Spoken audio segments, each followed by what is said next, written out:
Happy holidays, everybody, and Tony here with my review of Puccini's La Bohème with conductor Friedrich Pretorius, which I saw at the Deutsche Oper Berlin. This marks the 5th time I saw Götz Friedrich's production of Puccini's La Bohème at the Deutsche Oper Berlin because I wanted to see, hear, and witness Aida Pascu perform the role of Mimì. As I was reading through her biography, I was astounded at how sizable this young soprano's repertoire was. From singing slightly dramatic coloratura soprano roles like Donna Anna from Don Giovanni and Elcia from Mosè in Egitto, to the more lyrical roles of Mimì from La Bohème and Nedda from I Pagliacci, I was totally astounded, and I already knew that this young soprano had a grand career right in front of her and was also on the cusp of an international career that was opening its gates for her. As I also heard her live tonight, I was also astounded at how mature her voice was, as it had that earthiness, creaminess,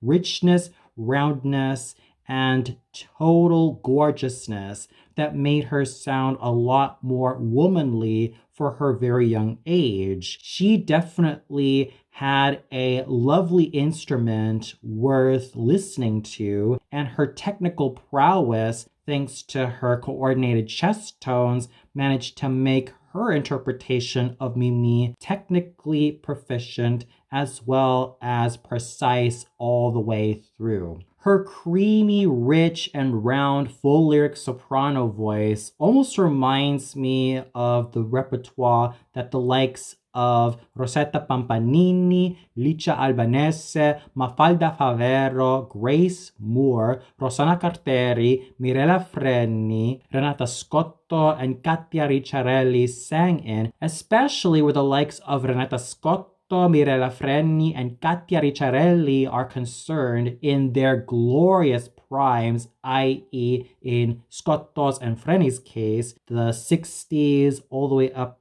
to the very early 70s, but with Scotto, it was basically in the 1950s all the way up to the 1960s, and with Katia Ricciarelli, it was mostly within the 1970s, where her prime was concerned. So Aida Pascu's rich, creamy, round, and velvety full lyric soprano voice had a lot of potential to keep on radiating, shining, and shimmering throughout the theater. Not to mention, her sizable roundness and richness also made her convey some of the more emotionally charged up moments sufficiently convincingly, as well as made me feel that this is a voice that can continue to grow with a lot more depth, beauty, as well as dimension, because there were some slight caveats that I had with Aida Pascu's voice. While I indubitably love the rich, round, and velvety quality of Aida Pascu's full lyric soprano voice, as she does have those prerequisites of what a great full lyric soprano needs, there are times that there were inconsistencies that unfortunately occurred but did not mar her performance too much. The first inconsistency was that there were occasions in which her chest tones didn't sound that rich or full enough, let alone thoroughly committed. Yes, she did get better throughout the later parts of the opera, but in her first act, especially when she sings her first great aria, Mi chiamano Mimì, she must have those chest tones in which she is able to describe not only what it's like to feel those sensations of love as well as convey them, but also convince us, the audience, that despite Mimì seeming to be rather meek and rather sweet looking, she's also a passionate lover on the inside who wants to feel a lot more things in life as well as want to get out more of her little comfort zone. If you want a great example of how Si mi chiamano Mimì should be sung with a lot of passion and a lot of beauty, look no further than Claudia Muzio's interpretation of that aria, and did so with flair. It also says something when certain coloratura sopranos who sang Mimì, such as Josefina Ugoet, Mercedes Capsir, Maria Callas, especially when she was still singing those coloratura soprano roles between the late 1940s to the early 1950s, Melita Museli, Vilma Lip, and Ileana Kotrubash had way more coordinated chest tones, not only to sing Mimi's first great aria, but also the entire role. And I dare not forget about Adriana Maliponte, who not only had a lovely lyric soprano voice that could also be capable of doing some coloratura soprano roles, but she also had a nice, rich, creamy tone that also made her an ideal Mimì. Therefore, what I would really love for Aida Pascu to commit to from now on is to keep on developing her core and use a lot more chest tones and take great advantage of those chest tones, coordinate head voice and chest voice so that her voice can truly shine with radiance and a lot more charisma. That's not to say that Aida Pascu was not a charismatic performer. She had good charisma, but she just needs to keep on developing her core and strengthening her core, as well as keep on developing her chest tones so that she can strengthen her overall vocal charisma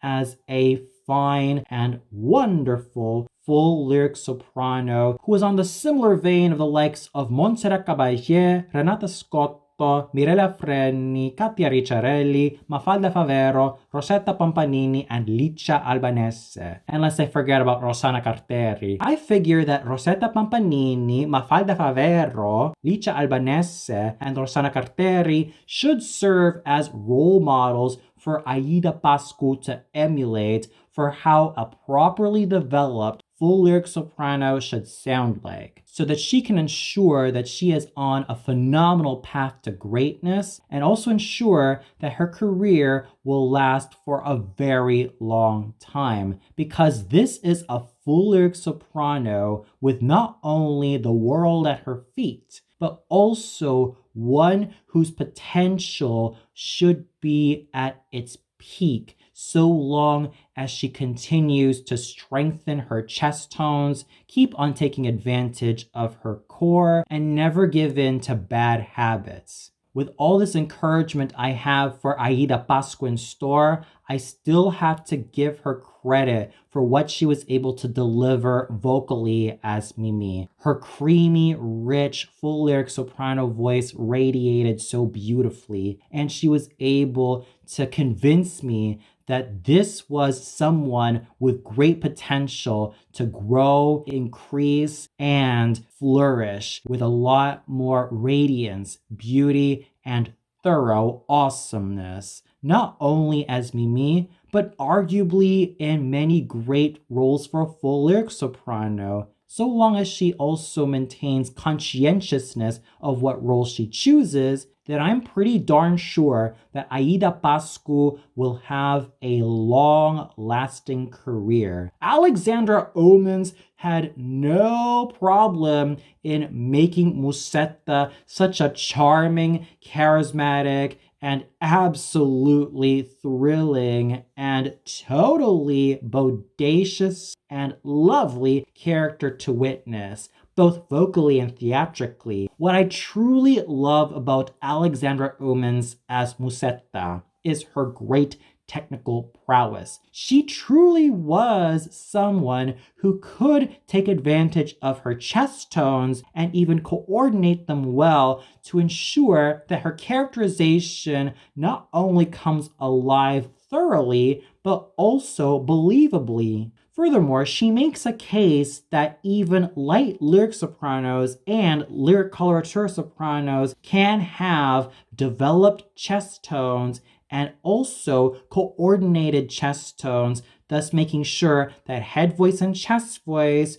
remain thoroughly homogeneous. She's also in a similar school of light lyric sopranos and lyric coloratura sopranos who sang Musetta, such as Adela Kern, Tatiana Menotti, Hilde Guden, Erika Kurt, Vilma Lipp before she ended up singing Mimì, Mimì Kürze, and Lucia Pop. Her radiant tone, which was almost like gold and silver pouring out of her mouth, made me thoroughly enthralled to see this young light lyric / lyric coloratura soprano rock it as Musetta. It was a major thrill to see Alexandra Omens pour out such beauty, lyricism, and completely astounding musicianship to make the role of Musetta her own, and she continues to make a great case for herself that there is a brilliant future for her in a lot of the leading lady roles, not just as Musetta, mind you, but also as Lauretta from Gianni Schicchi, Lisette from La Rondine, Gilda from Rigoletto, and Nanetta from Falstaff,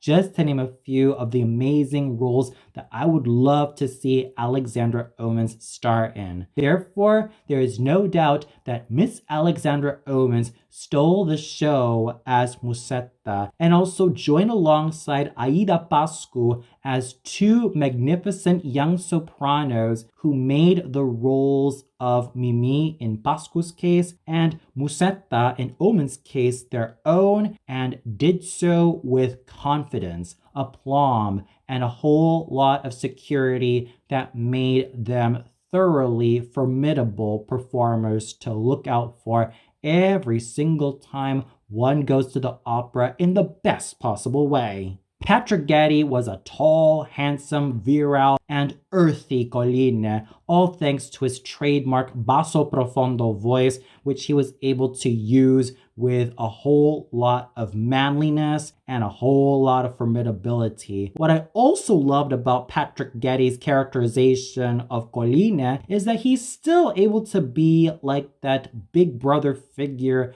toward Rodolfo, Marcello, and Schaunard, as well as being a great friend to them, thus showing that underneath that occasional gruffness that Colline has is still that lovably charismatic and charmingly admirable big brother figure to Rodolfo, Marcello, and Schaunard. He definitely made the role his own, and I continue to applaud his overall virility and his towering might as a basso profondo with an earthy voice and a whole lot of depth that made him thoroughly strong from beginning to end. I also saw Andrei Danilov perform the role of Rodolfo 5 years ago. And yes, I thought that he was wonderful in the role, but here he has managed to grow in incision, sharpness in the best possible way, and a whole lot more charisma. There was just something completely charismatic about him that made me thoroughly enjoy his performance as Rodolfo. And of course, his technical security managed to make him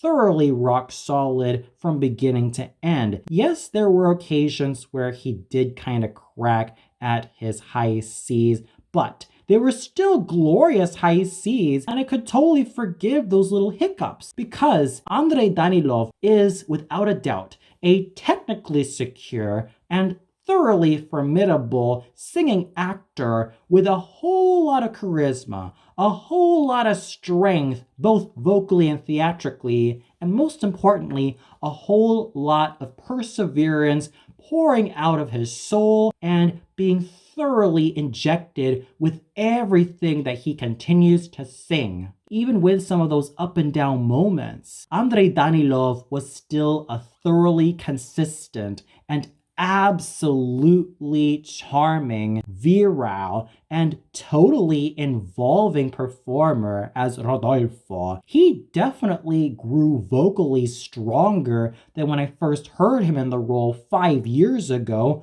when he sang alongside Ekaterina Shurina as Mimì. He was without a doubt in grand vocal form and showed a lot of charisma, chutzpah, perseverance, and a whole lot of virile yet romantic charm. I would also grant him the spirits and the voices of Giovanni Zenatello, Giovanni Martinelli, Giacomo Lauri Volpi, Jussi Björling, Giacinto Prandelli, Franco Corelli, and Giuseppe Di Stefano to ensure that he remains vocally secure and ensure that his top notes and his great voluminous voice that has the beauty of a full lyric tenor, yet the sword-like edge of a spinto tenor remains thoroughly intact. And where the likes of Giacomo Lauri Volpi, Mario Filippeschi, and Franco Corelli are concerned, I also pray and also hope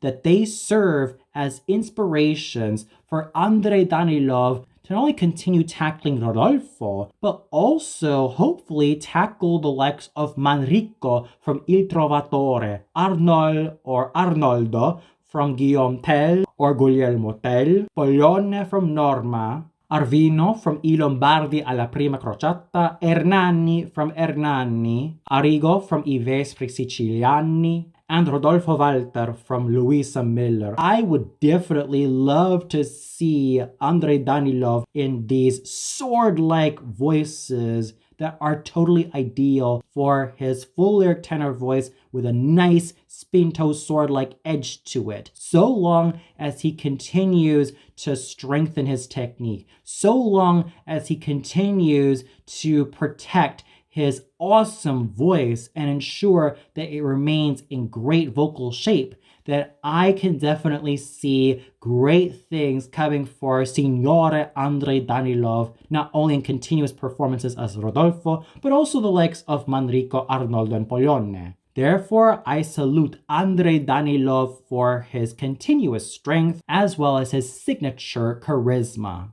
Jurshona was a charming Benoit, complete with his trademark character tenor voice, although I do prefer an earthier, deeper, richer, rounder bass baritone / basso voice in the vein of Melchiorre Luise and Fernando Corena or even Carlo Badioli, but I digress. I still believe that Jörg Schörner's characterization as Benoit was absolutely wonderful, as was Burkhard Ulrich as Alcindoro. Same case with a singer that I would prefer as Benoit in terms of a bass baritone or a basso buffo performing this role, much like the cases of Fernando Corena and Carlo Badioli, but I still have to give Burkhard Ulrich a lot of credit for what he was able to accomplish as Alcindoro, complete with fine comic timing and complete with his signature character tenor voice being absolutely charismatic. Speaking of charismatic, Dean Murphy continues to grow in charisma and virile charm as Marcello. His trademark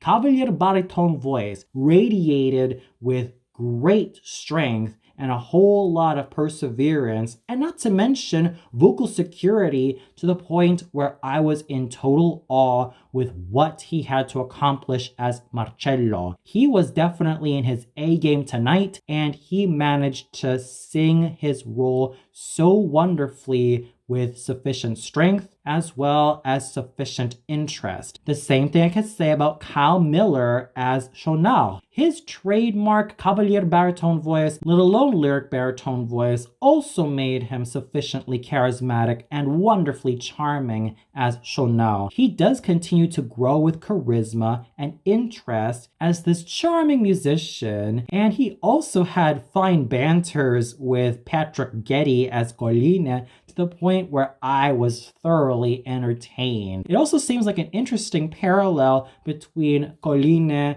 and Angel Schonar from the musical Rent, or more appropriately, the Broadway musical adaptation of Bohème in the form of Rent. And it was also enjoyable seeing Kyle Miller totally rock it as Schonal, complete with his charisma as well as his fine lyric baritone voice being put to exceptional use. I also dare not forget about Thomas Chalufo's charming interpretation of Parpignol, all thanks to his trademark light lyric tenor voice that has excellent bel canto written all over it and a whole lot of theatrical charm that made his performance as Parpignol an absolutely grand shining star, and also made the best out of the small yet totally fun character tenor part. Special kudos also has to go to Stephen Marsh as the sergeant, Kwang-Seok as the customs officer, John Irvin as the seller, and Konstantin Hovhansinyan as one of the children in the children's chorus